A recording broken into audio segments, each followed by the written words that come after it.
გამარჯობა. ძმების პოდკასტის მეხუთე ეპიზოდს ვიწყებთ. ძმები ლევან და მერაბ ყუფარაძეები ვიმყოფებით პაბორ 24-ში. ტრადიციულად უკვე და მადლობა მათ ამ სივრცის დათმობისთვის. ძმების პოდკასტი YouTube-ზე გამოგყვებით, ასევე TikTok-სა და Facebook-ზე ამ სახელწოდებით და მოკლედ ბევრ საინტერესო ამბავს შემოგთავაზებ. ხო, კარგი ხასიათით ხვდებით ამ გადაცემას, იმიტომ რომ პირველი გვალი რიცხვი გაიჭითა ჩვენ YouTube-ზე 1000 გამომწერით. 1000 გამომწერით. ხვდებით მეხუთე ეპიზოდს და მადლობა ყველას. უღრმესი მადლობა თითოეულ ადამიანს და ვიმედოვნოთ რომ გადაცემამდე ამის აღნიშვნა ხშირად მოგვიწევს რომ 2000 ვარ 3000. გავიზარდეთ. ვიზრდებით, ნელა ჩვენ ვიზრდებით თქვენთან ერთად რა თქმა უნდა. ხო, აქვე აღნიშნოთ სანამ დავუწყოთ პირველ ბლოგს ის რომ ღია ვართ ნებისმიერი შემოთავაზებისთვის. სპონსორის ძიებაში ვართ, მოკლედ ვთქვათ, უკვე 1000 გამომწერი ყავს, რაღაცა TikTok-ზე, YouTube-ზე, Facebook-ზე რაღაცა პატარ-პატარა უკვე ჩვენ სიტყვას ვამბობთ და ძალიან იმისათვის რომ უფრო და უფრო დიდი სიტყვა ვთქვათ და უფრო გავიზარდოთ, ამისათვის რა თქმა უნდა საჭიროა სპონსორი და ჩვენ ხო, რა გვერდში დგომა და ჩვენ ღია ვართ, შეგიძლიათ მოიწეროთ, მეილით მითითებულია, პატარა თბილისი ყველგან მოგვაგნებთ, რომ თქვენ თავარია თქვენი მონდომება. დავიწყოთ მოკლედ პირველი ბლოკი და დავიწყოთ UFC-თ, ხო, ილია თოფურიაზე საუბრით, იმიტომ რომ თავარი ამბავი ისაა, რომ მეცახელი შეიცვალა. მეცახელი მატადორი აღარ არის, მაგრამ ყავს ლეგენდა.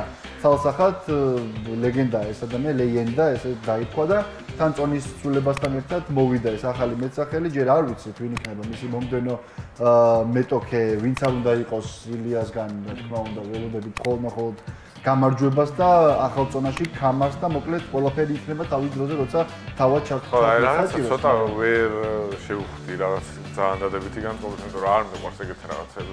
ეს რა თქმა უნდა ჩემი პირადი აზრია. აი საკუთარ თავს რომ რაღაცა ლეგენდა უწოდა, რაღაც ცოტა არ მომეწონა, ცუდად კი არ უყურებდა, უარყოფითად უბრალოდ რავი რა, ესეთი თემა იყო ჩემთვის. მაგრამ ესეც რაღაც დარწმუნებულია, რაღაც ჩანაფიქრია ისეთი, რომ პირადად მახარჩევის წინააღმდეგ არის ჩანაფიქრი, რომ აი დაუმტკიცებს, რომ აი ის ეჩხუბება, როგორ ეჩხუბება და ასე შემდეგ. ხო, მატადორმა, მატადორმა უკვე ესე ჭალებში რო თქვა, მისმა სახელწოდებამ ძალიან დიდი ისტორია დატოვა UFC-ს და ზოგადად სპორტის ისტორიაში, იმიტომ რომ ზედიზედ ორჯერ გახდა ჩემპიონი, საქართველოს მოუპოვა ჩემპიონობა, ასევე ესპანეთს და ორგზის სოფლიო ჩემპიონია, ესე თქვა და ველოდებით ახალ წონაში, ველოდებით უფრო მეტ ჩემპიონობას და ველოდებით ყველაფერს დადებითს და კარგს ლეგენდისგან. ტოლედოში თუ სწორად მახსოვს ესპანეთის ქალაქი. ტოლედოში პატარა კუჩა გაიხსნა ელია თოფურიას სახელობის და ხო და ესპანეთში მეორე ქართველი ნიკო შერაზადიშვილს აქვს, რომელმაც პირველად მოუტანა ესპანეთს ძიუდოში მსოფლიო ჩემპიონობა და პირველად მოუტანა ილია თოფურიამ ესპანეთს და ასევე საქართველოს მსოფლიო ჩემპიონობა, ანუ UFC-ს ჩემპიონობა. წარმატებები ილიას აუცილებლად უკვე ლეგენდას და აღარელ მატადორს. დღეს და ხვალ შეიძლება არა, მაგრამ უახლოეს მომავალში გირდებით, რომ UFC-ზე უფრო სიღრმისეულად და უფრო კომპეტენტური ადამიანისგან მოვისმენთ მის აზრს და მოკლედ ვილაპარაკებთ UFC-ზე არაერთხელ, იმიტომ რომ ყავს საქართველოში ის მებრძოლები, რომლებსაც უკვე ნათქვამი აქვს თავიანთი უდიდესი სიტყვა მსოფლიო მასშტაბით. უკვე ჩვენი გადაცემა სამშაბათს რო დაიდება, თბილისგანცემი დამთავრებულია. მაინც და მაინც ვარსკვლავები ვერ მოწყვიტეთ, მაგრამ ხო, 9 მედალი მოვიგეთ, აქედან 2 იყო ოქრო და ოქრო მოიგეს მოდიბარე მაგურში, ვაშაშავ და თუაშუმა და ეთელი პარტელიანმა. ორივე მათგანმა ტიტული დაიცვა, ესე რო ვთქვათ, იმიტომ რომ 2024 წლის თბილისგანცემზე ოქროს მედლები ვაშამაც მოიგო, შავ და თუაშუმა 73-ში და 57-ში ეთელი პარტელიანმა, მათ დაიცვეს ეს მედლები. ფინალი წააგო გურამ თუშიშვილმა ინავ ტასოევთან და ასევე ფინალი წააგო თემურ ნოზაძემ 66 კილოგრამ წონით კატეგორიაში. ორი ოქრო აქვს, ორი ვერცხლი და ხო, მაგრამ ორი ძალიან დადებითი ფაქტი ის მოხდა, რომ ირაკლი დემეტრაშვილმა პლუს 100 კილოგრამ წონით კატეგორიაში და ეთერას წონაში ნინო ლოლაძემ სადებიუტო მედლები მოიპოვეს IGF-ის ტურნირში და მიულოცოთ მათ. იმედია ეს იქნება მათი ძალიან დიდი წარმატების დასაწყისი. მსგავს ტურნირებში ახალგაზრდებს ეძლევათ ახლა უკვე მეტად შანსი, იმიტომ რომ 4 წლიანი ციკლია მომდენო ოლიმპიურ თამაშებამდე უკვე და სერიოზული ამბავი ელით ქართულ დიდი ბრძოლა იქნება, მაგრამ თავარი სწორება მაინც ახლა ევროპა და აპრილში არის ევროპის ჩემპიონატი, მაისში მსოფლიო, ხო? არა, ივნისშია მსოფლიო. ხო, ივნისშია მსოფლიო და ვაშამას თქვა და ჩვენც პარიმის თქვათ, რომ მაგალითად ლაშაბექაური, ვაჟა მარგულაშვილი, გიორგი სარდალაშვილი, ნუ წონის ლიდერები, ნატო გრიგალაშვილი თავარი მზადება და თავარი ყურადღება არის მსოფლიოს და ევროპის ჩემპიონატისკენ რა, იმიტომ რომ ბექაური მაგალითად ოლიმპიური ჩემპიონია, ორგზის და ევროპის ჩემპიონია, მაგრამ მსოფლიოს ჩემპიონატი არა აქვს და თბილისის განსამზევ ნახე ტრიბუნებს და მან მითხრა რომ მთელი კონცენტრაციით ვარ გადართული მსოფლიო ჩემპიონატისკენ. წარმატებები აუცილებლად. ხო, არ იქნება გასაკვირი არც ის, რომ ევროპაზე შეიძლება არც მიიღონ და თავარი გუნდით არ წავიდეთ და მსოფლიოზე იყოს თავარი აქცენტი. ჩემთვის ძალიან სამწუხარო იყო და ძალიან მოულოდნელი იყო ის ფაქტი, რომ თბილისის გრანდსლემზე პირველივე ეტაპიდან გამოერთი შასპარეზობას ლუკა მაისურაძე ნიდერლანდებთან წააგო და თან მაგარი იყო წააგო. სულამანიძემ პირველი ბრძოლა მოიგო, ხო, უძი გიორგი უძილავთან გერმანიის სახელით მასპარეზზე სპორტსმენთან და მეორე ბრძოლაში დამარცხდა, ძალიან გასაკვირი იყო. მოკლედ წარმატებები ქართულ ძიუდოისტებს, ჩვენ ვიცით რომ მათი შესაძლებლობები უსაზღვრო არ არის, ყველაფერს საზღვარი აქვს, მაგრამ ძალიან ფართო არეალის სპორტსმენები ყავს და მაგრამ მინიმუმ არ ვიხმარდეთ, მინიმუმ ის არ უნდა ანუ მოულოდნელი იყო რა ლუკა მაისურაძე და ირლანდიის რაგბის კავშირმა ოფიციალურად დაადასტურა რომ ზაფხულში ეწევა საქართველოს და ითამაშებს თბილისს და კონკრეტულად მიხეილ მესხის და ითამაშებს საქართველოს ეროვნული ნაკრების წინააღმდეგ ბორჯგოლოსნები ირლანდიელებს დაუპირისპირდებიან და ირლანდიელებს მოკლედ ევროპული ტურნირი აქვს, იმიტომ რომ შემდეგ თბილისის მერე მიდიან ლისაბონში და ეთამაშებიან პორტუგალიას. აქ ერთი საინტერესო ამბავი და მნიშვნელოვანი ამბავი ის არის რომ ირლანდიის ნაკრების ძირითადი ბირთვი თავისი როგორც მოთამაშეების ისე სამწვრთნელო შტაბის დიდი ნაწილი გადართული იქნება. თავარებსრალი დღეს დავიკითხე. ირლანდიელები, ირლანდიასა და ბრიტანეთის ლომების, ესე ეწოდება, გუნდს თუ ნაკრებს, თუ ფრენჩაიზი არ ვიცი, იქნებიან იქ და ირლანდია შესაბამისად ცოტა შესუსტებული შემადგენლობით ჩამოვა, მაგრამ სახელი ახლა ირლანდიის ნაკრები რო ჩამოდის. ეგეთი გუნდით არ ჩამოვლენ, მეორე გუნდით არ ჩამოვლენ, ხო ეხლა ვიღაცა 2-3 ვარსკვლავი. არა, მაგას არ გულისხმობ თვალსაჩინო, ხო. ხო, იცი რა არის, მე თუ არ ვწევ, მე 8 ვეთამაშები ჩვენ ირლანდიას ან მე 7. ბოლოს 2020 წელს.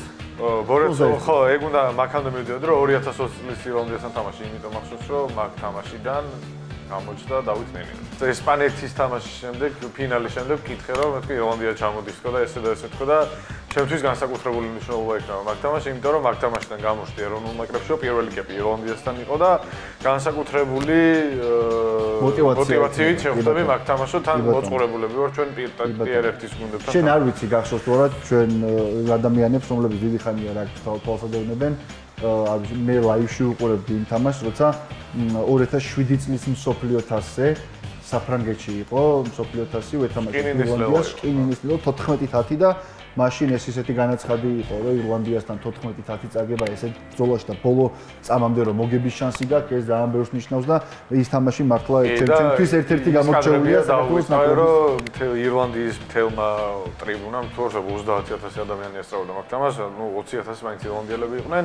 ყველამ თამაშის შემდეგ ტაშით გაგვაცილა ძალიან დამსახურებული თამაში. 14-10 იყო ის თამაში. ხო, ვიმედოვნთ რომ ბიჭებიც ფორმაში იქნებიან, ის ვიმედოვნთ რომ ულტრამოდ შევხვდებით ამ თამაშებს და დარწმუნებული ვარო ჩვენ მაქსიმუმს გავიგებთ ამ თამაშისთვის და იტალიის და უელსის დამარცხების შემდეგ სადღაც ის დროც უნდა დადგეს რომ უკვე ირლანდიას, ინგლისს და საფრანგეთს და ასეთი მაგალ დონის ნაკრებს მოუგებს. მსოფლიო ჩემპიონატის საკვალიფიკაციო ეტაპით დასრულდა სამხრეთ ამერიკის ზონაში და ბოლო თამაში იყო არგენტინა, ბრაზილია, მონუმენტალზე, რიო დე ჟანეირო იყო და ბუენოს აირესში და ნუ ხო დავმარცხდით მწარე, 4-1 მოგიგო არგენტინა. დამარცხეთ ზლობიანად. ძალიან ბედნიერი ვარ დღეს იმით, რომ რაფინიაზე ვგიჟდები ბარსელონას ფეხბურთელიათან და ისეთი ხოდით იყო თამაშის წირო, თუ საჭირო იქნებაო მოედანზე რო გავალ და მოედნის გარეთაც ვიჩხუბებთ ვარ. ის არის ძალიან მნიშვნელოვანი, რომ გუნდის ორი მთავარი ბირთვი არ იყვნენ, ანუ ერთი მესი არგენტინაში, მეორე ლაუტარო მარტინესი და იბალაც არ იყო, ხო და ბრაზილიას აბსოლუტურად ყველა ყავდა. ვინ ყველა ყავდა, არ გადამრიო ვინ ყავდა. დღეს რა, მაქსიმუმ დაიმატოს ვინ ნეიმარი, სხვა ვინ უნდა და ედერსონი, ალისონი არ ყავდათ. ედერსონი, ალისონი არ ყავდათ. აი, სხვა. ედერსონი თქვი? რითი იმართლებ თავს, რითი იმართლებ. ალისონის ხო თქვი? არა, ძალიან ცუდი გუნდია ეს ბრაზილია. ხო, მე მეცის თქმა უნდა იმის რომ მესის გარეშეც ახლა არ ვიცი ჯერ დადასტურებულად მე სოფლიო ჩემპიონატზე ითამაშებს თუ არა, მაგრამ მესის და ლაუტაროს გარეშეც რომ არგენტინა მესეთ ფეხბურთი ითამაშა და ყველას უგებდა და მართლა რაღაცა სასწაული სერია აქვს სოფლიო ჩემპიონატს მე რა წარმოუდგენელ ფეხბურთს თამაშობენ.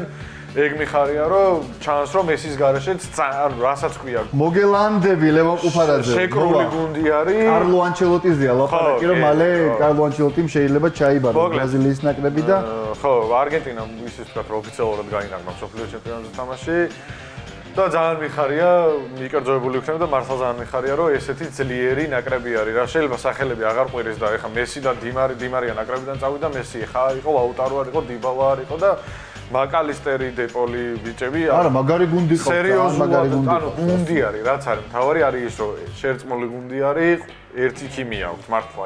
მოდი გეტყვი, ბრაზილიას დანი ალვეშის, მარსელოს, მაიკონის და ფელიპე ლუიში იყო მე ცოტა ხანი, როცა იშვიათად უწევდა თამაში, კარგი მცველი იყო, ფლანგის მცველი ნორმალური არ ყავს, ემერსონ როიალია დღეს. ნუ დაცვა ნორმალური ყავს ასე თუ ისე. მე არ ვამბობ რომ ყავს და მაგიტოვია. მეკარე კონკურენცია კარში სერიოზულია, ალისონი ედერსონი, ჩემთვის ალისონი პირველია დღეს ბრაზილიის ნაკრებში. ნახევარდაცვის პრობლემებზე, ნუ წარმოუდგენელი პრობლემები აქვს ნახევარდაცვაში, ესეც მოსაგვარებელია და ნუ შეტევა ახლა ვინისიუსი, როდრიგო, რაფინია გავიგე, მაგრამ ბრაზილიელი რონალდოს მერე ოფკი ფირმინო იყო, გაბი ჟეზუსი იყო, მაგრამ იყო ფრედიც იყო, ჟოც იყო და არ ყავს ბრაზილიის ნაკრებს ოპ კლასის ბრაზილია რო ბრაზილიის ნაკრები რო ცუდი პერიოდი ძალიან. მარტო იმით დასტურდება, კი სხვადასხვა გულში წავიკითხე, რომ ძალიან დიდი განხილვა იყო, რომ ბრაზილიის ნაკრების ცენტრალურდი რომ არის, ძირითადი ცენტრალურდი რომ არის კუნია. კუნია, რო გაიტანა, ხო კუნიამ გაიტანა. არგენტინას კუნიამ გაუტანა, ყველაზე კარგად მაგანი თამაში არგენტინასთან. უკვე პრობლემაა რა ბრაზილიის ნაკრებში. ძალიან სასაცილოა ბრაზილიაზე ვლაპარაკობ და ვამბობ, რომ არაფერი არ გამოსდის, მაგრამ ფაქტია, თუ კარგი მსვლელი მოვა და ლაპარაკია კარლო ანჩელოტიზე. ხო, გუშინ ოფიციალურად რესურსი არსებობს იმის, რომ ანჩელოტიმ შეკლას ის გუნდი, რომელიც ანგარის გასაწევი ძალა იქნება 2026 წლის სოფლიო ჩემპიონატი. რამდენი ხანია აქვს ფინალით არ უთამაშებს და არაფერი. ძალიან დიდი ხანია და მიანიშნებს უკვე იმას, რომ ბრაზილიური ფეხბურთი აქედან აქ ჩამოვიდა, მაგრამ ბრაზილია სადღაც გავანაცვლეთ. ბრაზილია, მაგითი ცხოვრობენ ყოველ დღე და ღამე ფეხბურთი თენდება და დღამდება. არ ვილაპარაკეთ როგორც შეამჩნევით, ბევრი და საერთოდ არ ვილაპარაკია საქართველოს სომხეთის დაპირისპირებაზე და ამ ყველაფერს სტუმართან ერთად ვილაპარაკეთ. ტაფსონა იქნება ჩვენი სტუმარი, რამდენიმე წამში შემოგვიერთდება ტაფსონა, განვიხილავთ ამ თამას, კონკრეტულად მიქაუტაძეზე ვილაპარაკებთ, რომელიც საოცარ ფორმაშია და ბევრ თემაზე, ახლა წინასწარ არ გეტყვით თუ რა იქნება სალაპარაკო თემა და ერთს გეტყვით, რომ ძმების პოდკასტი გამოიწეროთ, გამოვყვეთ TikTok-სა და Facebook-ზე ამ სახელწოდებით, მოიწონოთ ეს ვიდეო, არ დამავიწყდა. მოიწონოთ ეს ვიდეო და მოკლედ არ მოგაწყენთ. ყველგან ვარ დღეა, ჭირდება სპონსორი, რომ კიდევ უფრო განვითარდეთ და კიდევ უფრო დიდი სიტყვა ვთქვათ ჩვენ YouTube სივრცეში. 2000 გამომწერზე ახლა უცებ მომოფიქსა და მაგას ვიტყვი რა. საქართველოს ნაკრების ხვიჩა კვარაცხელიას ხელმოწერით ფორმა გათამაშდება 2000 გამომწერზე რენდომაიზერის პრინციპით. მაგას 2000 რო გავხდებით, მე რო ვილაპარაკებ დეტალურად, მაგრამ ჩაიწერეთ ეს და დაელოდეთ ხვიჩას ფორმას. წავედი სტუმარზე, ტაფსონა შემოგვიერთდება რამდენიმე წამში. დავბრუნდით ტაფსონასთან ერთად, ნიკა დაბატაძე, ჩვენი ძმა და მეგობარი, როგორ ხარ ტაფსონ? შენი ძმა და მეგობარი აქ არავინ არ არის, მაგით დავიწყოთ, მაგრამ კარგად თქვენ როგორ ხარ? პირველი მოსვლა წარმევასა. ბიჭო, ვილაპარაკოთ, ბევრ რაღაცაზე გვაქვს ალაპარაკო რა. დავიწყოთ, მოდი ჯერ მითხარი, როგორ ხარ და მე გადავიდეთ ამბებზე, რაზე გვაქვს ალაპარაკო. არა მიშოვს, ნორმალურად. შენ ბოლო პერიოდში სადაც ისეთი ამბები მიეწყო შენ ცხოვრებაში. აქტიური და შენი კარიერისთვის და შენი ხო, კარგი და აქტიური, კი, რა თქმა უნდა, ცუდი რო ყოფილიყო, აქ ესე არ აღუნიშნები, პირიქით. ხო, რაღაცა ეგრე იმედია, რომ კარგი წელი იქნება და ეგრე გაგრძელდება. კარგად დაიწყო. შენი კარიერის რაღაც ნაწილი შეიძლება ითქვას, რომ ტრამპლინი აღმოჩნდა კვარას კარიერა შენი კარიერის. რა თქმა უნდა. და მოდი ამაზე მოგვიყვები რა. პარიზში ჩასვლა, კვარასთან დააყენა და ფრანგული ფეხბურთის სიყვარული და ეს ყველაფერი სინთეზურად რო დაუკავშირდა ერთმანეთს. ჯერ ანუ კარგი იყო ხო რომ კვარას, რა თქმა უნდა, ნეაპოლური კარიერა ჩემთვისაც ტრამპლინი გამოდგა, ხა მან დასამალე არაფერი არ არის. ისეც ცხადად ჩანს და ისედაც ნუ ფაქტები მაგას მეტყველებენ, იმიტომ რომ 2022 წლის 15 აგვისტოდან როცა პირველი თამაში ჩაატარა ვერონასთან. და რაღაცა ეგრე დაემთხვა, რომ ზუსტად კვარას პირველი თამაში და იმ წამისთვის კვარას ბოლო თამაში უნდა ყოფილიყო PSG ლივერპული და ხო მე დაანდრომ წავიყვანეთ ისიც ვერონული თამაში, მე დაანდროს მიყოლდა ესეც. ხო რო გითხრეს ცოტა ხანი ახლა ვერ ვიჯერებდით რა მართლა, იმიტომ რომ რაღაცა თავბრუსხოვის ამბავია რა, იმიტომ რომ ორი განსხვავებული პროფესია ახლა მაგრამ მე დავწმუნდი წაიყვანო ჯიხურიდან, წაიყვანო ადგილიდან, სრულიად სხვადასხვა საქმეებია. ანუ აი პროფესიულად განსხვავებული რამე, მაგას ვამბობ, აი პროფესიაშიც კი განსხვავდება რა. ის ალკე მიმართულება არის. ხო და რა ვთქვა ახლა მაგაზე, ოცნების ასრულება არის უეჭვებოდა ლეონჩი, იმიტომ რომ როცა ამ საქმეში ხარ, ვფიქრობ, რომ რა უნდა გააკეთო ხა ისეთი ხო, რომ ზევით წახვიდე და რაღაცა გვირგვინივით გამოვიდეს და ამაზე კარგი არაფერი არ არის, რა თქმა უნდა. რამდენი თამაში უნდა ქონდეს საყვანელი, ხა ის ხლა ამბავია, რა თქმა უნდა. ხა მაგალითად ლეპტოპიც არ მქონდა რა, ტელეფონს ვიყენებდი, იმიტომ რომ ფიზიკურად ლეპტოპის ადგილი არ გააჩნდა. ძალიან ვიწრო სივრცეა, პატარა მაგი და იქაც რაღაც გაჭირვებით დადიხარ, მაგრამ მაგას ვინჩივი. სამაგერ კოლეგას მედიავოზაში არის მოწყობილი სტანდარტულად როგორც ხდება. კი, და ხედი იყო სამაგერად თამაშზე იდეალური. თამაშის შემდეგ თუ გქონდათ შესაძლებლობა, რომ მაგალითად კვარასთან შეხვედროდით რაღაც ან ინტერვიუ ჩაგეწერათ ან რამე მსგავსი რა. კვარასთან სამწუხაროდ არა, იმიტომ რომ ჩვენ ჩავედით მედია ზონაში, რა თქმა უნდა, ჰაკიმი, ლუის ენრიკე, პაჩო გამოვიდნენ, იქიდან ვანდაიკი. ვანდაიკი ისინაც როგორც ჩვენ ვართ, ისე ელაპარაკებდა თან ძალიან მაგარი რაღაც, კანო წარმოგიხა მაგ ხელა ფიგურა იქ არ შემოსულა თავისთავად მნიშვნელობით რა იმ მედია ზონაში და შემოვიდა თუ არა, თქვა რომ აი ჩემი ბიჭები მისდიან. და მივიდა იმ 60 ლივერპულ ჟურნალისტთან, რომელსაც ალბათ ტრადიციულად სულ ელაპარაკებენ ნებისმიერ თემას მერე და თან ის ხალხი წარმოიდგინე როგორ ჟურნალისტები არის რა, რამდენიც კონსერვატიული ჟურნალისტური ის არის რა, ტექნიკები, რომ შეიძლება ვინმე მაგას ტელეფონით გადაიღო ან კამერა ქონდათ მომარჯვებული, არა, რა ქვია იმას, ჩამწერი უბრალოდ რა, შეიძლება სადმე რადიოში, არ ვიცი რაღაცაში ლივერპულ ექოში სადღაც მე ციტატებით რო გამოიტანეთ. კვარას ვერა, იმიტომ რომ კვარა მან ისეთი ამბავია ხო ჩვენ რაც კომუნიკაციაც გქონდა ჩემპიონთა ლიგის სამ კოორდინატორთან PSG-ს წარმომადგენელთანაც და რა თქმა უნდა ეხლა ცდილობენ რადგან ამ ხელგზაში ჩამოხვედი, რადგან იფრით, რადგან ესე გააშუქეთ და რადგან ამ ხელა ენერგია ჩაიდო, შენც მოგცენ რაღაცა ეგ ბონუსი რომ კვარა გამოვიდეს, მაგრამ სამწუხაროდ არ მოხერხდა. რადგან PSG-ს შევეხედა კვარას და ჩემპიონთა ლიგას, მაგრამ კვარას ვეგავყვეთ და ცოტა ფართოდ ვისაუბროთ, რამოდენიმე დღის წინ აგერ ნაკრებმა ძალიან ისეთი ხო რა და მნიშვნელოვანიც, იმიტომ რომ დავრჩით ბელიგაში. ნუ ყველაფერი სამწუხაროდ როგორც ხდება ხოლმე, ვიცი, შხამდება მე რაღაცებიც და პირადად მე ეგრე დავამართა, რაც მოხდა თამაშის შემდეგ ის საშინელი პირდაპირ ვიტყვი და არასწორი ინციდენტი რაც იყო, იმიტომ რომ ეგეთი რაღაცა არ შეიძლება რა და მოდი ჯერ ნაკრებზე ვისაუბრო და მე ინციდენტზეც კითხავ, იმიტომ რომ შენს Facebook-ზე გეწერა საკმაოდ ისეთი დიდი სტატუსი, რომ არ შეიძლება ესეთ რაღაცა დასშენ. სიგიზეა რა, სულ ყველაფერს თავი დაანებო. იმას რომ მაგალითად სომხეთში ეგრე კარგად გვიმასპინძლეს, ეგრე კეთილად დაგხვდნენ და რაც სხვანაირი კულტურაა ჩვენეს და ვინც ჩამოვიდა იქიდან, ვისთანაც ურთიერთობა გვინც ვნახე, ყველა მადლიერი და გახარებული. სულ რა არ ყოფილიყო ლევონში და რაღაცა ცუდი გაეკეთებინა ჩვენთვის, არ ვიცი, დახვედრეს არ ყოფილიყო ეგეთი ლამაზი და ეგეთი კარგი პასუხი ჩვენგან მაინც ქონია რომ ულამაზოა, მიუხედავად ყოფს. იმიტომ რომ ეხლა არ შეიძლება ვიღაცის ცუდი საქციელი ვერ უნდა იყოს იმის განმაპირობებელი, შენ ზოგადად ცოტა დუპასუხო რა, ეხლა ეგრე თუ ვიჩხოვრეთ, ეგრე თუ ვაკეთეთ, არის მე ცუდი რაღაცები მოხდება. ამ ფონზე, მაშინ როცა გასტრონომიული იმით გამოცდილებით დაწყებული რაღაცა ქუჩაში ჩახუტებით, იმით რომ ჩვენ რაღაცა ერთი გეოპოლიტიკა, ერთი ინტერესები, ტრადიციები რიგ შემთხვევაში და ბევრი რაღაც გვაერთიანებს წაგებული სომხები აკეთებდნენ. წაგებული სომხები მიდიოდნენ ქართველებთან და მხოლოდ როცა ურთიერთპატივისცემას და სიყვარულს უდასტურდით. ჩვენ ამ დროს გავაკეთეთ რა, რომ აი ამ რაღაცა სიტყვების მიმსგავსების გამო მესმის რომ თან გავს ის ყველაფერი იმ ქართულ გინებას, ის იმას რომელიც არ გვინდა გავს, მაგრამ ანუ ჩვენ ჩავთვალეთ რომ აი ამ რაღაცა 1000-მა, არ ვიცი, 800-მა კაცმა ისწავლა ქართული გინება და სინქრონში აი ესე მიზან მიმართულად, მიზანში ამოღებით. საკუთარ მოედანზე 50000 კაცის წინაშე ეს აი არ ვიცი, მან უკვე რაღაცა ალბათ შემოდის იმ ადეკვატურობის ფაქტორი, რომ ხო როგორც არ მოგიდგენია რომ ეს ხდება. სად გინახავთ? ანუ მაგას ვერ აკეთებენ, არ ვიცი.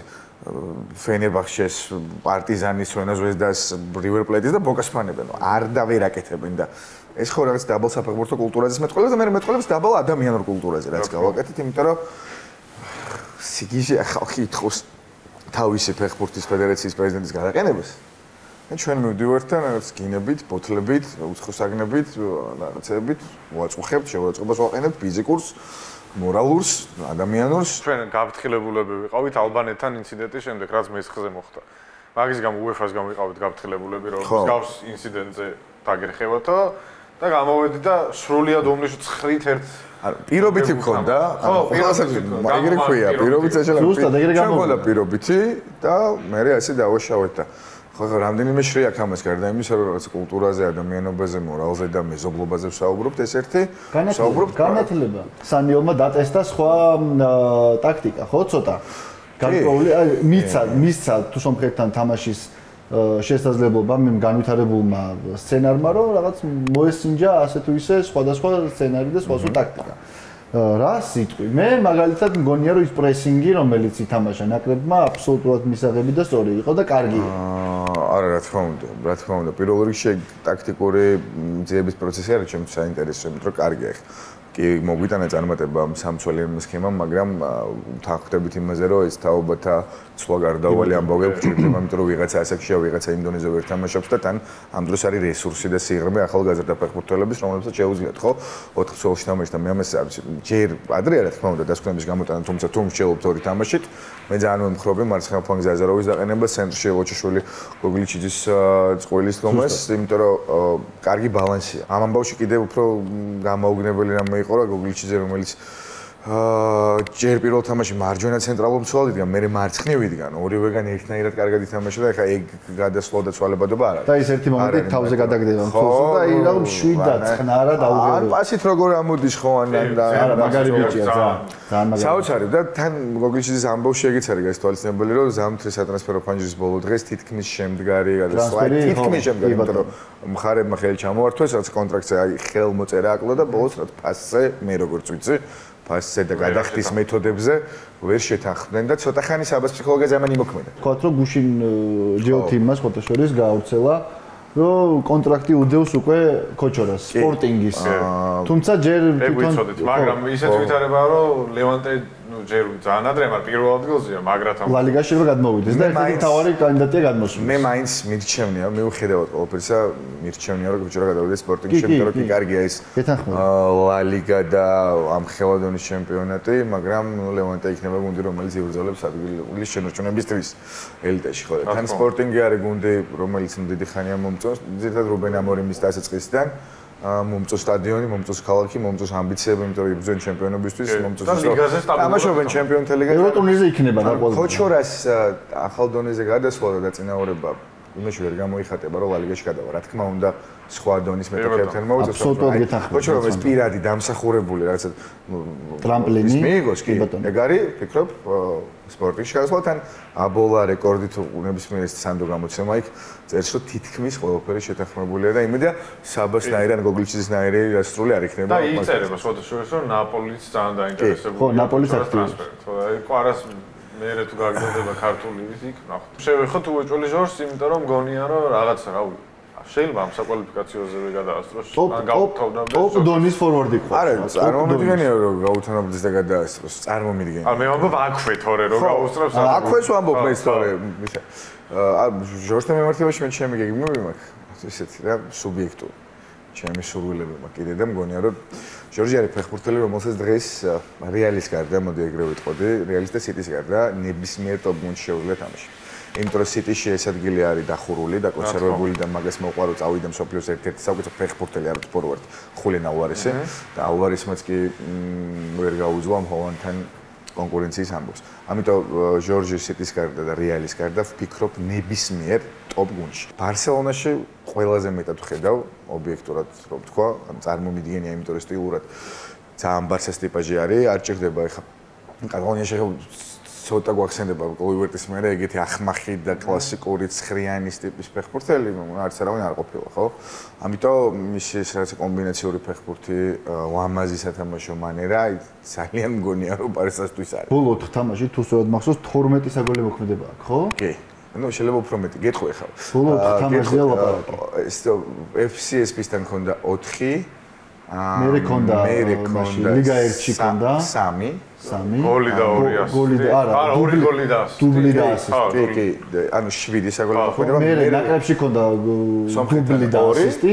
თუ ასისტი. არა, ასისტი არ არა, კიდემ გააკეთა ასისტი. სომხეთთან დუბლი ქონდა და მე დუბლი და ასისტი. ძალიან ბევრი რამე გამოიხატა მაგ გოლით სომხეთთან პირველ თამაში გოლით ჩემი აზრით, ანუ ძალიან როგორ დაარტყა, საიდან დაარტყა. მამარდას პირველი ასისტი იყო, ეგეც ამ კარიერაში და შენ ამბობ პირველ გოლი. ხო, კუთხიდან რო იყო რა, ანუ არც ერთხელ იფიქრა მეკარეს გახედა, პროსტა კარგად დააგვით მაგ მომენტს და ეგრევე დაუწყა. ანუ ჭკვიანია, თან მან დაკეთეს. ალღოც როგორია? ჯერ ხო გახედა, უკვე იცის იმის პოზიცია, უკვე იცის რომ სარაჩევიჩი, მე მგონი ეგ გვარი არის თუ როგორ? ცანცარევიჩი. არა, ცანცარევიჩი. ჩანჩარევიჩი. კი. ეს არჩევიჩი არის კლერმონის ლიდერი იყო ტრაბზონში თამაშობს. იცის რომ უკვე იქეს და იცის რომ მეკარე ფიქრობს იმაზე რომ ჟორჟისგან პასი ამოსაოდნელი და კუთხე თავისუფლებას რასაც არავინ არ ელოდებოდა. ეგ არის მთელი მუღამი, ანუ ჟორჟის ბევრი კარგი თვისება მაგაშიც შეარჩა. და რა, იცი ჟორჟი გარდა იმისა რომ კარგი ფეხბურთელია, ძალიან დადებითი ადამიანია. იმდენად დადებითი ადამიანია, რომ უყურს ბომბარდირი. უყურს ბომბარდირი, ეკაცია რა. თელ საქართველოს უყურს ბომბარდირი. კაი, გადავიდეთ ახლა ტაფსონ, იმ დღეს რაღაც გამოკითხავს უყურებდი ძალიან ბევრი ადამიანი გასახელებს როგორც თავის საყვარელ კომენტატორს. მართლა? კი, სადიყო გამოკითხვა. იცი რა მინდა სადაც მივდივარ, რომ Facebook-ზე გამოსტაგვერდი. ფრანს ფუტბოლის გამოკითხვა. აუ ძმების პირში ჩავარდეს, რას მოვდიოდი რა. მოვდი რასაუბარი. ხო და ისა Facebook-ზე გამოჩნდა გვერდი ტაფსონა. კი. სადაც ჩვენი მეგობარი, ჩვენი ფეხბურთის მართლა ძალიან მაგარი მცოდნე და გამოჩნდება თამაში. შეყვარებული, რასაც ქვია, თავიდან ფეხებამდე. წერს ძალიან გემრიელად, ძალიან ლამაზად, ძალიან ხატრულად, ძალიან ჯიგრულად და ისე რა ფეხბურთი რო გიყვარს, ან თუ არ გიყვარს, რო გინდა რომ შეგიყვარდეს, რომ უნდა წაიკითხოს, აი ეგეთ. ანუ მოთხოვნა გაჩნდა რა. და ეგ ძალიან მახარებს, იმიტომ რომ ამ სტილით ფეხბურთზე წერა ხალხმა შეიყვარა და არ მინდა უბრალოდ ის თქვა რომ მე დავამკვიდრე და მოვიგონე. არა, რა თქმა უნდა, ხალხო ეს სტილი. ლამაზი რო გქონს სიამოვნებს. არსებობს, ვერავა, ეს სტილი არსებობს, ვიღაცამ ადრე მახსოვს რომ ერთი ორი კაცი ასე რა ფეხბურთს ასე წერა და ლაპარაკი არ უხდება ძმაო და თუ შეიძლება თავი დაანებრი და შეგვეშვა რაღაც, მაგრამ ხალხო უხდება, იმიტომ რომ ამას აქვს თავის ტრადიციები, ამას აქვს არგენტინაში თავის ტრადიციები, ამას აქვს ურუგვაიში, არსებობს რამდენიმე ეგეთი ავტორი, პოეტებს და პროზაიკოსებს ქონიათ საფეხბურთო წიგნები და ზუსტად ესენა და ზუსტად ეგ მხატვრობა არის, რაც აკითხებს. მე არ ვამბობ რომ ვიღაცას ვედრები და უტოლდები, მაგრამ უბრალოდ ვიზახი რომ სტილურად შეიძლება მაგისკენ მივდიოდე და პირობითად გევასება და აკეთებ. ხო, მევასება და აკეთებ, მგონია ფეხბურთი აკა მორჩილაძე ყავდა, კაცო ყავს უბრალოდ ყავდა ნაწილში რომ აღარ წერს ფეხბურთზე, თორე ხა აკა ისედაც თავის შემოქმედებით საქმიანობაში კარგად არის ჩაფლული და რაღაცა სიახლეებსაც ველოდები, მაგრამ აკა ყავდა ისეთი, ვინც ფეხბურთზე წერდა ზუსტად ამენით და რანაირად შეიძლება ვთქვათ, რომ ეს არ უხდება ფეხბურთს. პეიჯი რო შეიქმნა, ანუ მართლა ვნახე და ანუ ყოველ წამს პროსტა ვატრიალებდი, იმაშვებოდი რა, ტვირთავდი რომ ვნახულობდი და ანუ არ ჩერდებოდა. ემატებოდა, ეხ არის 7000 მოწერა. 8-მდე. 8 გამოწერა. კი. რა, ძალიან ასწორებს. თუ ეგ ტიპაჟი არ ხარ და თუ ეს შენში არ ზის, რამდენად შეიძლება აი ეს თავს ძალა დაატანო და დაწერო. გამორიცხო. მე მგონია გამორიცხო. არა მგონია, ხო.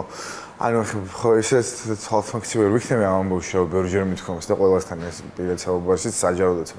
ფეხბურთზე მეტად ცოტა რამე მიყვარს, მართლა. ხინკალი? არა.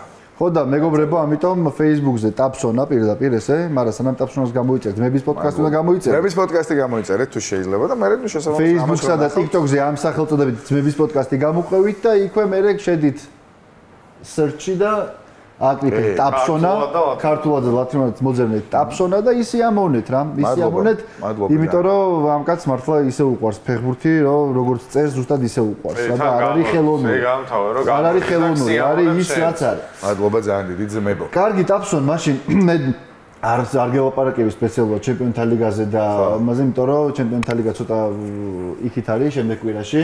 ეს სამშაბათს დაიდება YouTube სივრცეში ჩვენი ეს ეპიზოდი და ჩემპიონთა ლიგისთვის მე ცალკე სტუმარი მეყოლება. ვინ მეყოლება სტუმარი, ამას გაიგებთ ცოტა ხანში, მაგრამ მეყოლება რა, გვეყოლება. მაგრამ ეხლა რაღაცა გამოსწავლით იქნება, თამაში იქნება.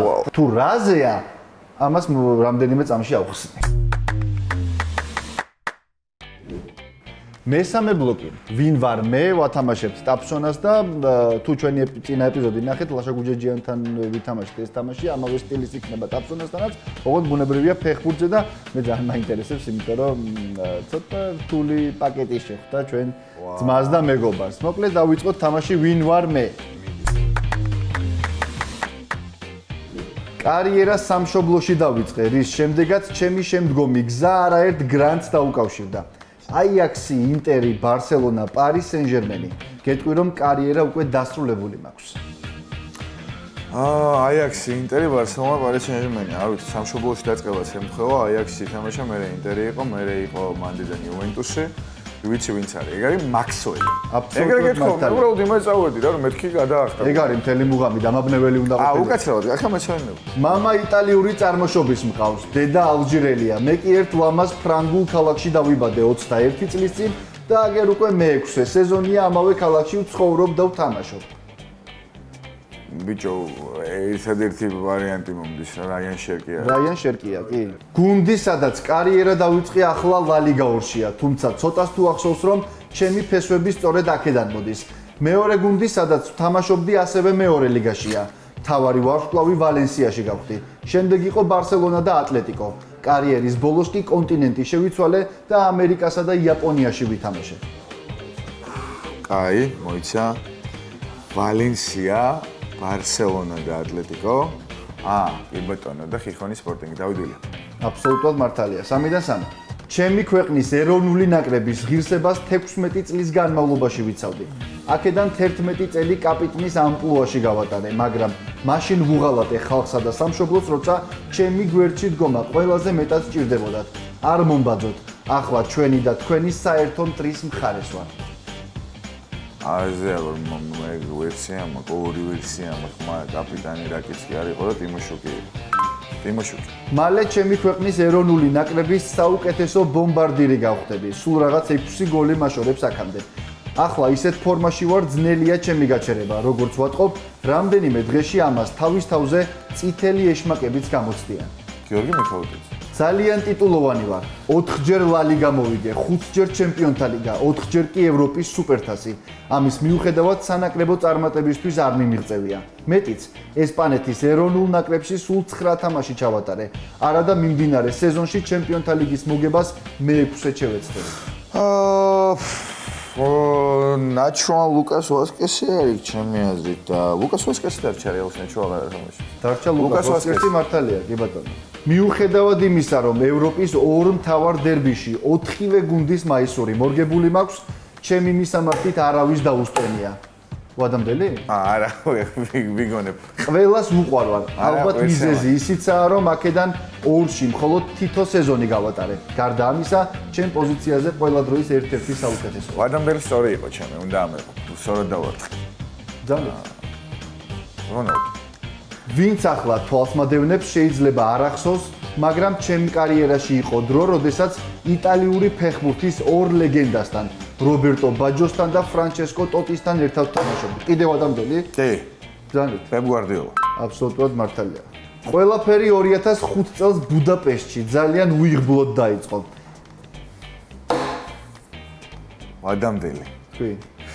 ეგან მოდრიჩი ან მესი რომელი გააგდეს ახლა უნგრეთთან თამაში, უნგრეთთან მე მგონი მესი გააგდეს ბიჭო. თუ მოდრიჩი მესი. შენ პროფესიულ კარიერაში ტრამპლინი აღმოჩნდი. წერა მანამდეც გიყვარდა, მაგრამ შენი სტატიებისა თუ სტატუსების 90% მე მიწვი. ისე თუ წარმოგიდგენია, რომ არა მე, როგორ განვითარდებოდა შენი კარიერა. ჯერ სათხარ, წელს თუ ჩემპიონთა ლიგა მოვიგე, შენ მერე ნახე სტატუსები. მართალი ხარ აბსოლუტურად, აბსოლუტურად მართალი ხარ და იმედია ჩემპიონთა ლიგას მოიგე. ქუჩა ყვარცხელია ხარში. 10-დან 10. დავშო? აუ. 10-დან 10 აქედან 3 ადამიანები იყო, ხო მე მგონი? ხო, მე მგონი. არც თუ ისე მარტივი არც თუ ისე მარტივი, თუმცა მინიშნებებით ხო მიხვიდოდი ფეხბურთის შენაირი მცოდნისთვის. მადლობა. აბსოლუტურად მისაღებია. ძალიან კაი იყო, მაგრამ მომეწონა. მადლობა. თამაშობდი 50 კითხოს კიდევ ვითამაშობდი ისე მომეწონა, ოღონდ მარტი. მე ცალკე ვითამაშოთ. სიამოვნებით. ედინის მიღმა რა ქვია, პოდკასტის მიღმა და კამერას. მადლობა ძალიან დიდი. მიხარხარ, მე უფრო გისურვებ. ჩვენ მიხარხარ, ძალიან მიხარია თქვენთან მოსვლა, ისედაც კამერებითანაც და კამერების გარეშეც და ამიტომ მთელი სულით და გულით გისურვებ წარმატებას. ტაფსონა იყო ჩვენი სტუმარი და ტაფსონასთან ერთად გეტყვით, რომ გამოიწერეთ ძმების პოდკასტი. შეიძლება გამოიწერეთ. გამოვკრით Facebook-ზე, გამოვკრით TikTok-ზე და აუცილებელი რაც არის, გამოიწერეთ. მე ყველა ვიდეოში მაგას აღვნიშნე და ბოლოს უნდა დავდო რაღაცა 100 გადაცემაზე რო ვიქნებით ის რომ ავიწყდება მოიწონეთ ვიდეო. მოიწონეთ ვიდეო. და გამოიწერეთ დალაიქეთ ტაფსონას Facebook-ზე. მადლობა. აბა დროებით, სამშაბათს შევხვდებით ისევ მორიგი ეპიზოდი. ავეთ. კარგად.